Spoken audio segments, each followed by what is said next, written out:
En fait, moi, déjà, j'aimerais qu'on parle plus d'handicap, mais de différence, parce que, bon, moi, je suis malade de naissance, je suis devenue malvoyante il y a maintenant 10 ans.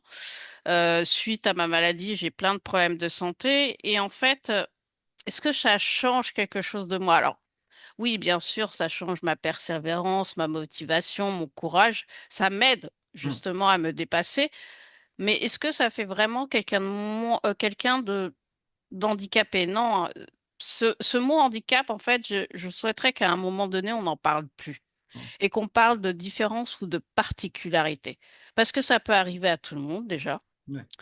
Et que ceux qui l'ont depuis très longtemps, bah, ils en souffrent parce que le regard des gens est méprisant et jugeant.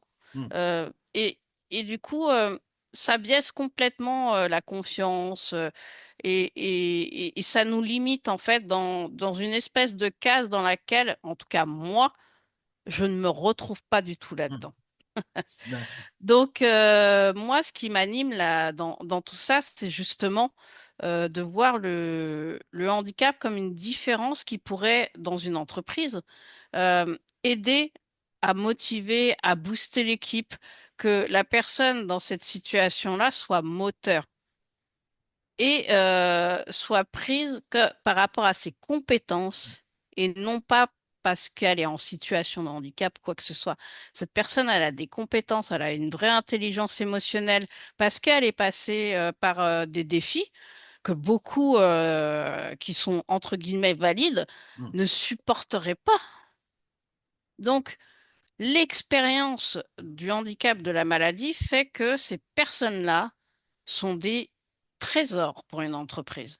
Et moi, j'ai vraiment envie de changer le regard du handicap là-dessus en disant, embauchez ces personnes pour leurs compétences et ce qu'elles vont apporter dans l'excellence, j'aime pas le mot Mmh. performance, mais dans l'excellence qui va booster votre entreprise, qui va booster vos collaborateurs, parce que ça va être un moteur et non pas l'inverse, parce qu'on pense que justement c'est un boulet qu'on Mmh. traîne, alors que pas du tout.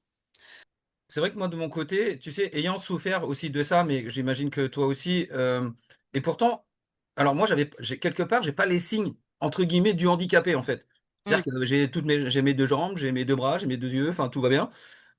Mais en fait, moi, ça a été plutôt et je pense qu'aussi on est beaucoup à souffrir de ça, c'est plutôt au niveau de la pression sociétale, du regard, en fait, qu'on peut avoir Mm. sur quelqu'un qui pense pas pareil ou tu vois, moi, aujourd'hui, je dis souvent, je suis un vrai bisounours et une licorne parce que pour moi, l'amour, c'est important et les gens me regardent en disant: «Mais non, mais tu sérieux dans une société comme la nôtre? Non, mais arrête, et tu vois? Et du coup, on me met dans des cases.